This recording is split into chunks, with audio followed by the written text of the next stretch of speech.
उसके पड़ोस में एक बूढ़े व्यक्ति की मृत्यु हो गई थी। वो उसे देखने आई हुई थी और मैं भी वहां पहुंचा हुआ था। पहली नजर में प्रेम होने वाली बात शायद मेरे लिए सच साबित हुई। वहां जमा भीड़ लाश को देख रही थी और मैं उस लड़की को, एक ही गांव में रहने के बावजूद भी मैंने उसे कई सालों से नहीं देखा था। बाद में पता लगा कि वो मेरे सबसे करीबी और बचपन के दोस्त की बहन है। अब मैं हर दिन ये सोचने लगा कि उसे अपने दिल की बात कैसे बताई जाए कि वो ये न समझने लगे कि उसके भाई का सबसे करीबी दोस्त ही उसकी बहन को सेट करने की कोशिश कर रहा है। 2011 में इंजीनियरिंग करने के बाद मैं सऊदी अरब चला गया और फिर से एक ऐसे इंसान की तलाश करने लगा जो मेरी बात लड़की तक पहुंचाए, जिस पर मैं भरोसा कर सकूं, और वो लड़की भी। दिन गुजरते गए और मैं तलाश तेज करता गया। आखिरकार एक लड़का जो मेरा रिश्तेदार कम लेकिन दोस्त ज्यादा था।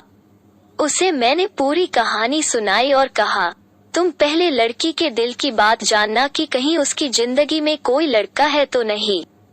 अगर हो तो मेरे बारे में कुछ नहीं बताना, और न हो तो पूछना कि पूरे गांव में उसे सबसे अच्छा लड़का कौन लगाता है। दोस्त ने ऐसा ही किया और लड़की ने जवाब दिया कि गांव का कोई लड़का न अच्छा न बुरा। सबसे अच्छे लड़के के नाम में अपना नाम ना पाकर मेरा तो दिल और अहंकार दोनों ही टूट गए। सऊदी में शराब पर पाबंदी होने के बावजूद भी मैंने कैंप में जुगाड़ कर लिया, परंतु सही वक्त पर दोस्त का फोन आने और बहुत देर तक भाषण सुनने के बाद शराब न पीने का मूड बना। कुछ दिन बाद लड़की ने दोस्त से कहा कि तुमने ऐसे सवाल क्यों किए थे। दोस्त ने मेरी सारी कही हुई बातें उसे बता दी। लड़की की आंखों में आंसू आ गए और बोली, सदाम ने ये बात कहने में इतनी देर क्यों कर दी। शादी तो मैं भी उससे करना चाहती हूँ, लेकिन उसका परिवार मेरे परिवार से हर चीज में ज्यादा है। मैं अभी से ख्वाब देखना शुरू कर दूं और कहीं शादी न हो पाई तो बर्दाश्त नहीं कर पाऊंगी। सदाम से कहना घर वालों से बात कर ले, मैं तो दुआ के सिवाय कुछ कर भी नहीं सकती। मैंने अपने घर ये बात बता दी और सऊदी से वापस आने के बाद मैं उसका भाई मुझे अपने घर भी ले जाने लगा। मेरी उससे कभी कभार बात भी होने लगी। एक दिन मैंने उसे प्रेम पत्र भी दिया जिसमें अपने दिल की सभी अनगिनत बातें लिख डाली। उसने वो पत्र अपनी सहेली को दिखाया। सहेली ने प्रेम चोपड़ा का किरदार निभाते हुए उसके भाई यानी मेरे दोस्त को बता दिया और बोली, तुम्हारा सबसे अच्छा दोस्त ही तुम्हारी बहन सेट कर रहा, तुम्हें मालूम तक नहीं। दोस्त कटा कटा सा रहने लगा।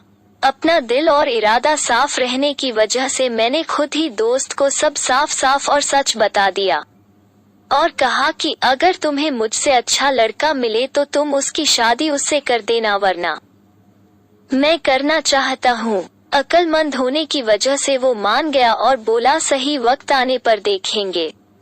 सब कुछ ठीक ठाक ही चल रहा था कि फिर बदकिस्मत और सरपंच के चुनाव ने दस्तक दी। हमारे पिता के सामने फिल्म अभिनेता राजपाल यादव का भाई खड़ा था। किसी को लग ही नहीं रहा था कि हम चुनाव जीतेंगे। मेरा दोस्त और उसका पूरा परिवार यादव जी के साथ खुला हुआ था। गांव और मेरे परिवार के लोग मुझे खूब दोस्ती के ताने देते थे। मैंने दोस्त को मुझे वोट देने के लिए बोला तो उसने मना कर दिया। मैंने फिर कहा, अगर तुम्हें यादव जी को वोट देना हो तो दे दो, लेकिन उसकी तरफ खुल के मत जाओ। मैं अपने घर कह दूंगा कि इन लोगों ने वोट दिया है, वो खुलकर साथ नहीं आ सकते। दोस्त इस बात पर भी राजी नहीं हुआ।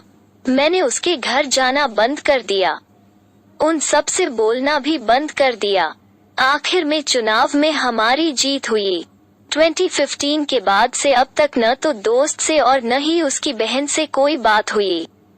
जब भी उसके घर के सामने से गुजरता हूँ वो चोरी छुपे देखती रहती है, लेकिन महसूस नहीं होने देती। अगर किस्मत से एक दूसरे से नजरें मिल भी जाएं तो उसकी आंखों में अफसोस, मजबूरी, शर्म और लफ्जों का अनकहा समंदर दिखाई पड़ता है। भारतेंदु हरिश्चंद्र ने कहा है, प्रेम की भाषा शब्दरहित होती है। दोनों परिवार के रिश्ते सुधारने के लिए हमने अपने भाई की शादी का कार्ड घर वालों की मर्जी के खिलाफ उसके घर भिजवाया, लेकिन सालों ने राजनीति की वजह से मना कर दिया।